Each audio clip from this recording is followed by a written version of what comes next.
The movie begins with Nancy Adams, a college medical student, headed toward a beach for a personal vacation. The beach was a favorite spot of her mother, who recently passed away from cancer. Nancy is driven there by a man named Carlos. She is supposed to be there with her friend Anna, but she claims to have gotten sick, leaving Nancy to take the trip alone. She offers him some cash for his services, but he declines. Nancy gets into her surf gear and hits the waves on her board. She comes across two other surfers who know she is a visitor. Nancy joins the two of them as the waves get nicer. Later, Nancy has a video chat with her sister Chloe to tell her all about the beach and how their mother was right about how it's like paradise. Nancy then talks to her father, who knows she is taking the trip for her mother. He expresses concern to Nancy over her grief and actions.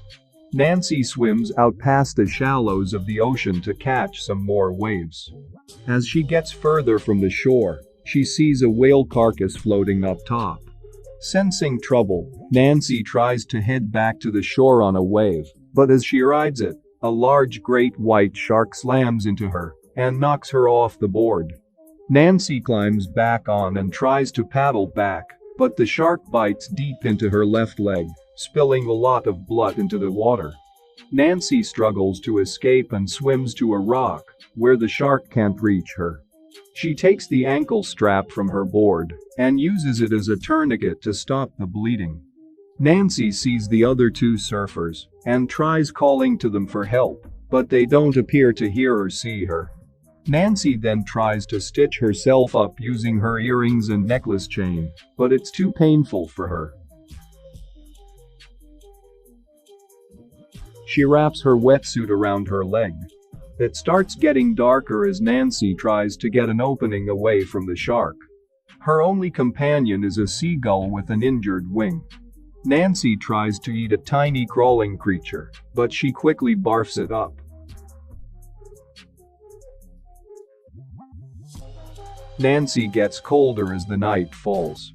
She puts her suit back on to keep warm. She also loosens the tourniquet to allow blood flow in the leg. On the shore, she sees a drunk man passed out in the sand. She calls out to him and manages to get his attention. Nancy points toward her bag for her to call for help. The man just steals her phone and wallet. He sees her board floating in the shallows, and he walks into the water to get it. Nancy yells to him to get away from the shark. She then sees the shark attack the man as he heads back to the shore. The shark tears the man in half, and the top half tries crawling away until he dies. In the morning, the other two surfers return to the ocean.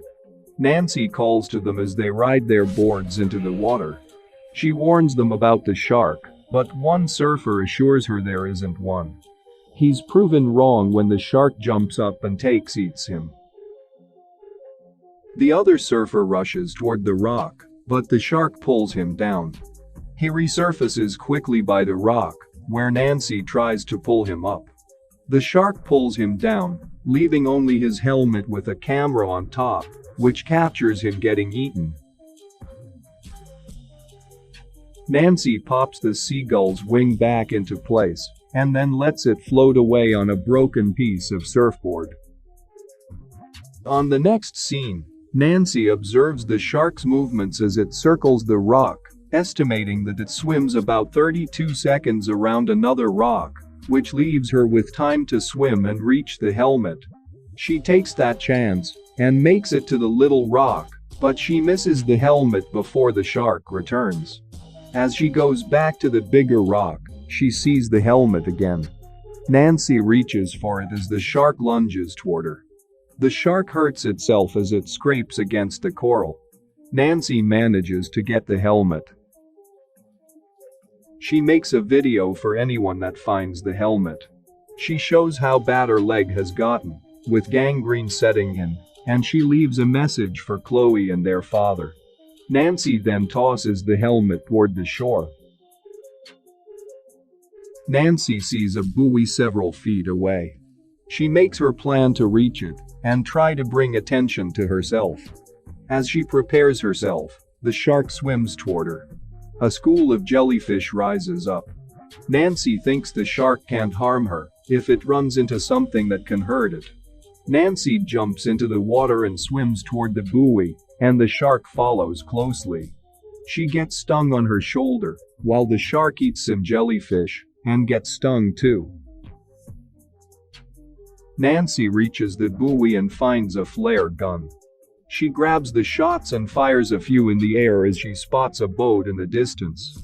Unfortunately, the boat is already turned away, and it never sees her. The shark starts to circle the buoy. Nancy fires a flare directly at the shark. Now pissed off, the shark starts slamming into the buoy, breaking the chains that keep it up. It manages to loosen the buoy and starts chomping into it. Nancy struggles to keep herself at a distance and to hold onto the buoy. While underwater, she notices the chain holding the buoy to a spiked base on the floor of the bay. At the right moment, Nancy gets the chain on a hook stuck in the shark's side. This pulls her down toward the base as the shark chases her. She pulls out at the right moment, causing the shark to swim directly onto the base, and it gets impaled. On the shore, a little boy finds the helmet camera and sees Nancy's video. He runs to get his father, who is Carlos. The two find Nancy washed up on the shore, dehydrated and weak. They run to help her. Nancy sees the seagull standing close to her. Before she passes out, Nancy sees a vision of her mother smiling down on her. Nancy simply says, "I'm okay." 1 year later, Nancy is doing better, albeit with a big scar on her leg. She returns to the beach with Chloe and their father. Nancy brings Chloe into the water to teach her how to surf. Thanks for watching. Subscribe for more videos like this and to help the channel grow.